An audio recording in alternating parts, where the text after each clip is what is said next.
एक ऐकताची निवाले, ते देहभावी सांडिले. एक गटातील परमप्रेमी भक्त श्रीगुरूंचे सामर्थ्यवान वचन तेजाकार ऐकता स्थिर होतात व ते देहभान विसरतात. देहभान विसरतात. देहभावानेच त्यांच्या मनबुद्धीला सोडलेले असते. काहींना प्रभावी वचन ऐकताचा अनुभव येतो व त्या अनुभवामुळे ते तद्रूप पावतात, डोलू लागतात. असं झालं पाहिजे अर्जुना, याच्याकरता जन्म आहे असं भगवान सांगतायत. दुसऱ्यांचं उदाहरण देऊन सांगतायत. असे महात्मे असे होतात, ऐकणारे असे होतात, भजन करणारे असे होतात.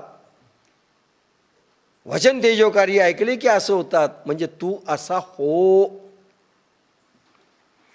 जैसे सरिता ओघ समस्त समुद्रा माझी मिळत, परिमाघो तेन समात परतले नाही. नद्यांचे सर्व ओघ सागरात मिळतात, परंतु समुद्रात जागा नाही म्हणून जसे ते मागे परतले नाहीत. नद्यांचे सर्व ओघ सागरात मिळतात. असं होतं का? आज जागा नाही, हाऊसफुल म्हणून गंगा नदीचं पाणी बराच वेळपर्यंत 2 वर्षपर्यंत तसंच काही गावांना बुडवत होतं. असं झालंय. नद्यांचे सर्व ओघ सागरात मिळतात, पण जागा नाही म्हणून थांबलेले नाही आहेत. समुद्र पोटात घेतो.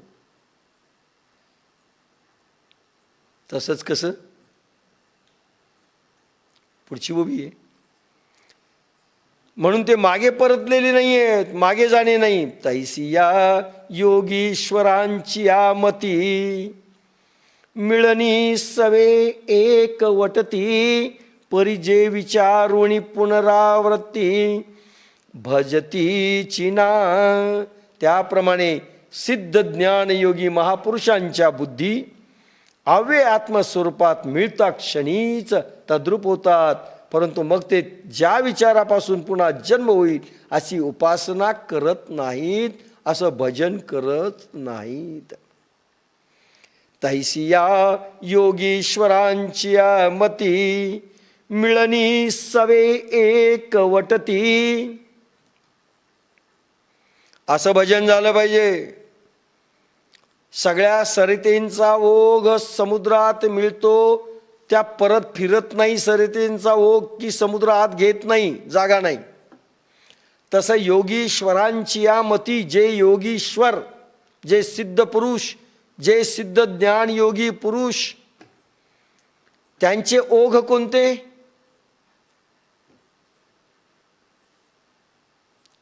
अनेक ओघ आहेत.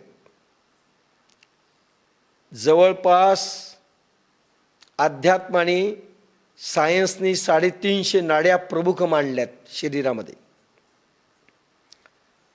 अध्यात्माने 72 कोटी नाड्या आहेत असं म्हटलंय.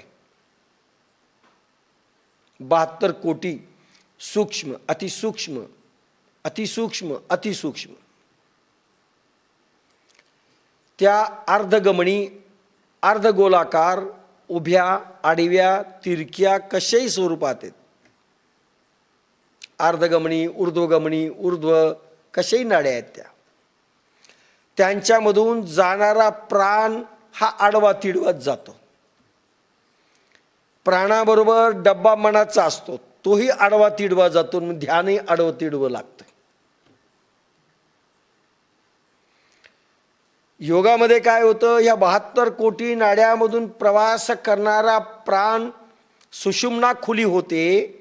त्यावेळेस संधी नाडीमधून स्पायनल कार्डमध्ये जी नाडी आहे, पृष्ठवंश मज्जारज्जू, त्याच्यामधनं एक संधी नाडी जाते, ज्याला ब्रह्मिणी म्हटलंय, तिला संधी नाडी म्हटलंय, तिला सुषुम्ना नाडी म्हटलंय.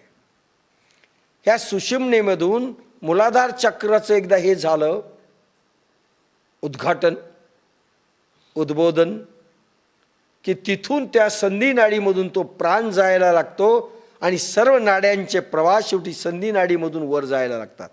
क्षरला सागर मिळे गंगा ओघी, तुकारामांचा अभंग आहे. हा संपूर्ण 72 कोटी नाड्यामधून जाणारा प्राणांचा प्रवाह सरतो आणि एक गंगा ओघामध्ये हा प्राण जातो. म्हणजे हा सुषुम्ना नाडीतून क्षरला सागर मिळे गंगा ओघी आपणची खेळे आपणा माझी. आणि हा प्राण प्रवाह ज्यावेळेस आत ब्रह्मरंध्रामध्ये जाऊन साठवल्या जातो आत्मसागरामध्ये, की आनंदाचे डोही आनंदी तरंग असं उत्पन्न होतं. तुकाराम समजणंही सोपे नाही हं. आपण सोपं करून टाकलंय ती गोष्ट वेगळी. तैसी या योगीश्वरांची या मती, योगीश्वर जे पोहोचलेले आहेत आत्मान सागरामध्ये, ज्यांचे सगळे ओघ प्राणांचे प्रवाह एका संधी नाडीमधून जातात. एक नंबर 2, त्याच्याच बरोबर प्राण मन आणि बुद्धी हे सगळे आत्मसागरामध्ये रिचवल्या जातात.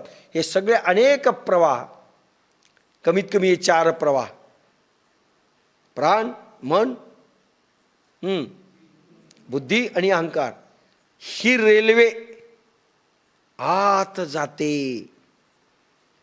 मिळणी सवे एकवटती आणि एक होतात अंतःकरण चतुष्ट सारखं. परिजे विचारोणी पुनरावृत्ती भजती चिना. आणि त्या सगळ्या भाववृत्ती स्थिरावतात. विचार उत्पन्न होत नाहीत, विकार उत्पन्न होत नाहीत, भावलहरी पुन्हा खाली येत नाहीत, त्या समुद्रात मिळतात. नदी पुन्हा परत फिरत नाही. तशी आपली कुठलीच नदी प्राण मन बुद्धी आणि अहंकाराची आत्मसागरात रिचवल्या गेली, परत फिरू नये. सागर तिला सामावून घेतो. फक्त सागरात मात्र मिळा. ब्रह्मचैतना मिळवून घेते. प्रभू ओढून घेतो त्या सगळ्या प्रवाहांना.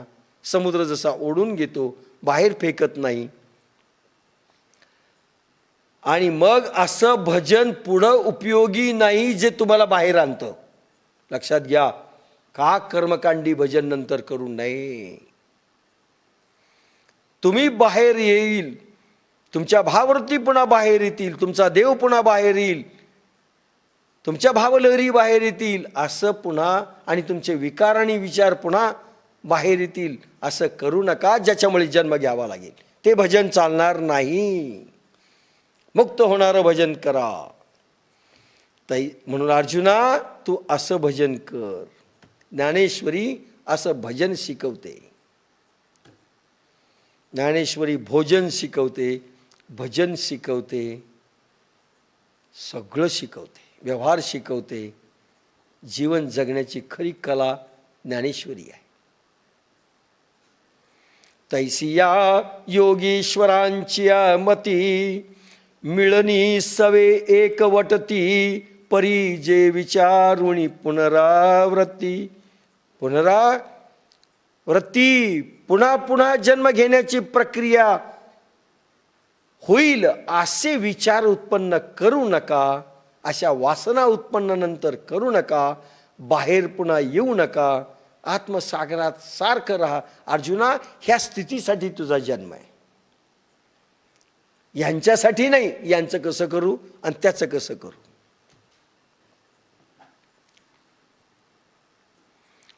तिसावा श्लोक.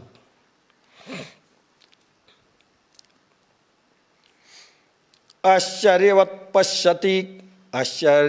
पश्यति कश्चिदेन माश्चर्यवद्वदति तथैव चान्यं देहि नित्यमवध्योऽयं देहे सर्वस्य भारत तस्मात् सर्वाणि भूतानि न त्वं शोचितुमर्हसि देहि नित्यमवध्योऽयं देहे सर्वस्य भारत तस्मात् सर्वाणि भूतानि न त्वं शोचितुमर्हसि.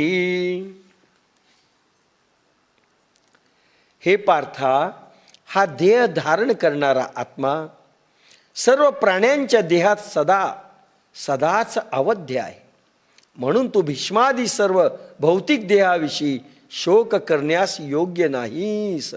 समगीत या श्लोकावर बाप्पासाहेबांचं प्राणीमात्रांच्या देहात अमरात्मा असे स्थित, त्याचा वध नोहे कधी शोक नको देहवधी. हे सर्वत्र सर्व ही देही जया करिता ही घात नाही, ते विश्वात्मक तू पाही चैतन्य एक. सोपं आहे. जे सर्व ठिकाणी सर्वही देहात आहे, ज्याचा घात करू गेले तरी होत नाही, ते विश्वव्यापी एक चैतन्य आहे, ते तू पहा.